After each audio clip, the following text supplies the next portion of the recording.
नमस्कार दोस्तों, बहुत बहुत स्वागत है आप सभी का आज की ऑनलाइन क्लास में। आज की क्लास में हम पढ़ने वाले हैं प्रश्नावली 14, जिसके अंदर हमने माध्य निकालने के लिए 3 विधियों की बात की थी।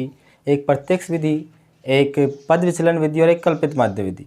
तो प्रत्यक्ष विधि से हमने एक सवाल कर लिया था। आज की क्लास में हम बात करने वाले हैं कल्पित माध्य विधि से कैसे माध्य निकाला जाता है उस बारे में। तो देखिए, प्रश्नावली 14.1 का प्रश्न नंबर 2 काफ़ी इम्पोर्टेंट प्रश्न है, समझिएगा। प्रश्न बोल रहा है कि एक फैक्ट्री में 50 श्रमिकों की दैनिक मजदूरी। तो ये आपको दैनिक मजदूरी दे रखी है, इनकी दैनिक मजदूरी और इनकी श्रमिकों की संख्या, ये हमको प्रश्न में दे रखा है। ठीक है, प्रश्न उतार लेते हैं पहले।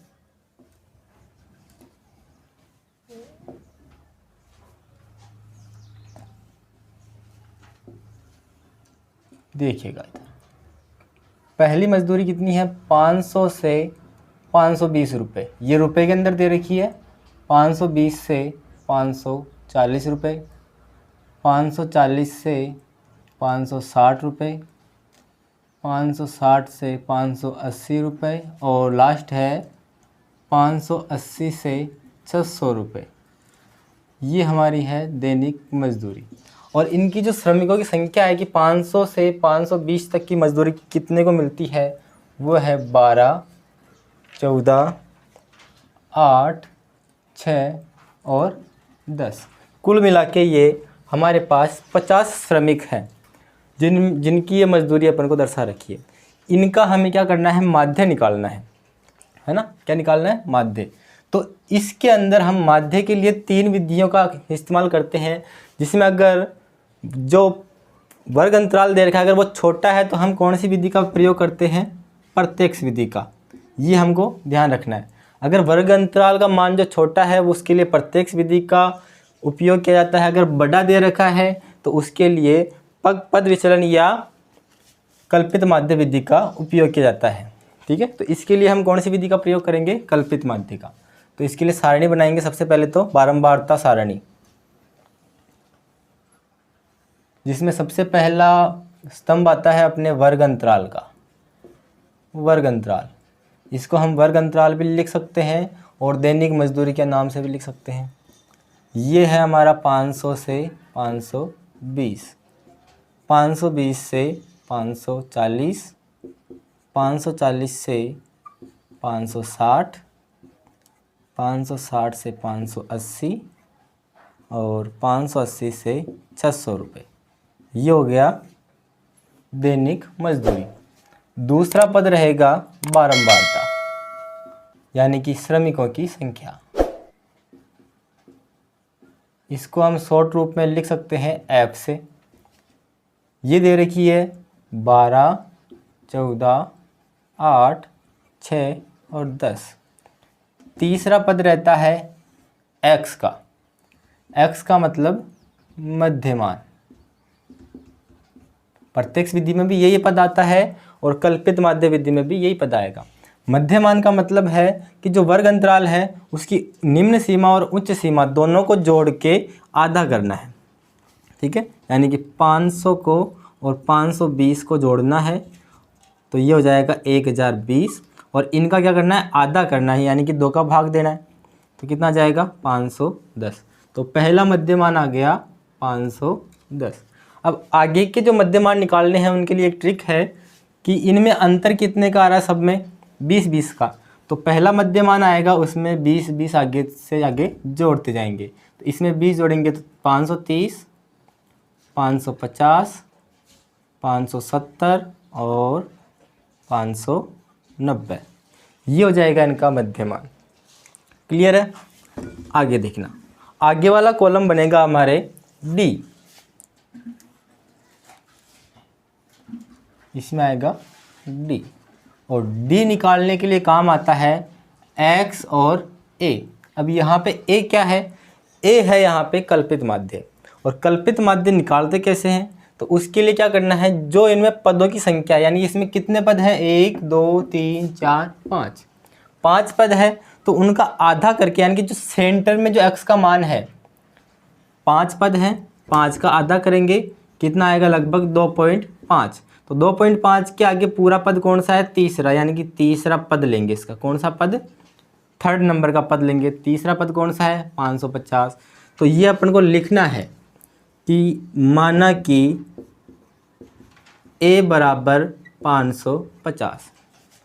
a का मान क्या होगा, जो x का मध्य मान है उनके अंदर जो सेंटर में जो पद आ रहा है, सेंटर में जो पद आ रहा है वही a का मान लेना है, और a को x में से घटाकर d का मान निकालना है।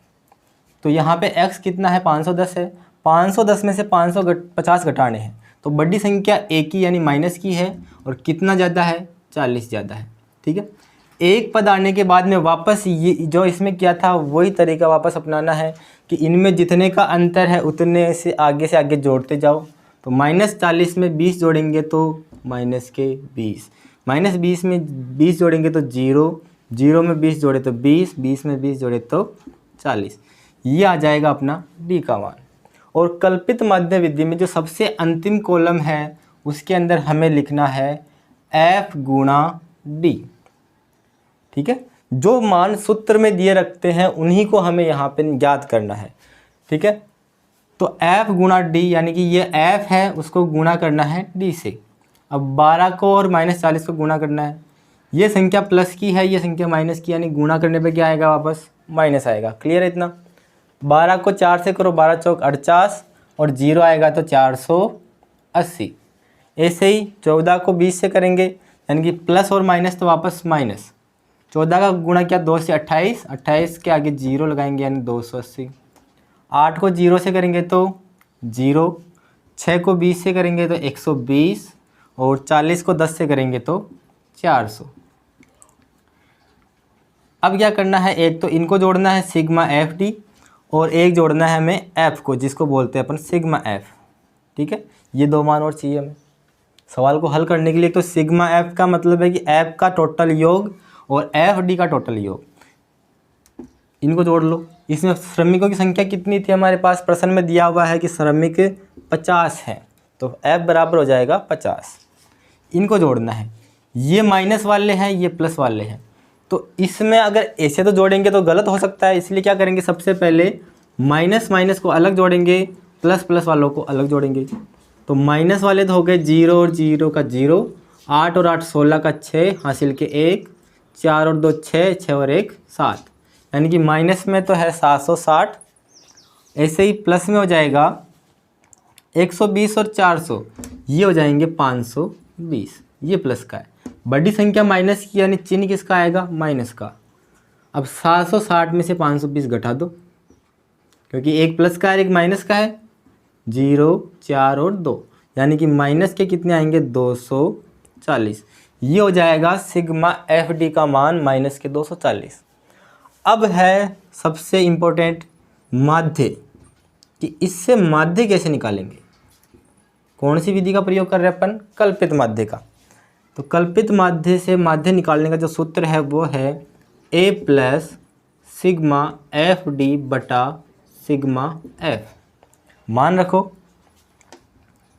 एक का मतलब है 550 प्लस सिग्मा एफ डी का मतलब हो गया माइनस के 240, और f का मतलब है सिग्मा f कितना है, 50। इसको काट सकते हैं 0 से 0। यहाँ से क्या है, 550 है, ये माइनस के 24 बटा 5 बचे। इसको देखो इधर, 550 माइनस 24 में 5 का भाग देना। ये माइनस कहाँ से आया, ये माइनस और प्लस गुणा होकर माइनस बन गया। अब 24 में 5 का भाग देना है, तो 24 में 5 का भाग देते हैं तो कितना आता है, देखिए देख लो, 5 चौक 20, बच्चे 4, 0 लगाएंगे तो पॉइंट, और 5 चौटा 40, यानी कि 4.8।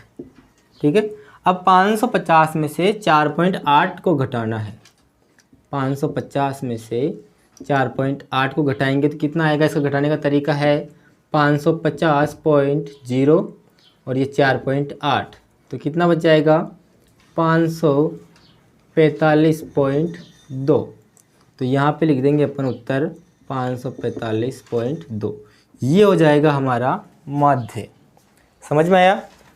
क्या करना है, सबसे पहले जो सवाल में सारणी दे रखी है उसको बारंबार तो सारणी में बनाना है। सबसे पहले तो आएगा वर्ग अंतराल। वर्ग अंतराल का मतलब हो गया दैनिक मजदूरी। उसके बाद बारंबारता, बारंबारता के बाद मध्यमान। मध्यमान जो है वर्ग अंतराल के बीच का मान होता है। फिर इसके बाद में निकालना है अपन को डी। डी का मतलब है कि x में से a को घटाना है, और a क्या है यहाँ पे, जो सबसे सेंटर में जो मध्यमान है वो होता है a का मान। अब इसमें ये ले सकते हैं, इसमें सेंटर में ये आ रहा है। अगर मान लो ये 5 विषम संख्या थी इसलिए सेंटर में आ गया। अगर सम संख्या होती है तो उसके लिए जो बीच में आ रहा है उससे एक आगे वाला पद ले सकते हैं। ये हो जाएगा a, x में से a को घटाएंगे तो ये आ जाएगा अपने पास d का मान। d को f से गुणा करके fd निकालेंगे, और fd को जोड़ेंगे तो सिग्मा fd आएगा। f को जोड़ेंगे तो सिग्मा f आ जाएगा। क्लियर है? इसके बाद ये जो सूत्र है ये कौन सी विधि का है? कल्पित माध्य विधि। कौन सी विधि है ये? कल्पित माध्य विधि। ठीक है, इस विधि से हम आसानी से माध्य ज्ञात कर सकते हैं। तो आज की क्लास में हमने देखा है कल्पित माध्य से माध्य कैसे ज्ञात किया जाता है। तो आशा करता हूँ कि आपके अच्छे से समझ में आया होगा। अगर आपको वीडियो अच्छा लगा है तो वीडियो को लाइक कीजिए, चैनल को सब्सक्राइब कीजिए, और इसको ज़्यादा से ज़्यादा अपने दोस्तों के साथ शेयर कीजिए। धन्यवाद, मिलते हैं नेक्स्ट वीडियो में। Thank you.